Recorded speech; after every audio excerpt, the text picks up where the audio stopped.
Hello guys and welcome to How to Socials. In this video I am going to show you how to make your TikTok account to a pro account. So let's start.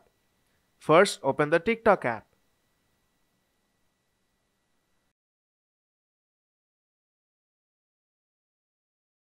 Now go to your profile from bottom right corner.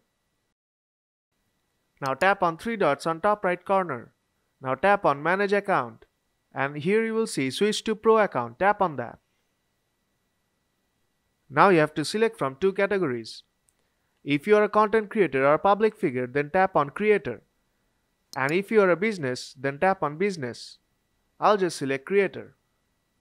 Now you have to select a category. I'll select personal blog and then tap next. Now select a gender. Now tap done. And your pro account is now ready. And from now on you will be able to see your profile analytics. So if this video helped you out, then don't forget to leave a like. And see you in the next tutorial.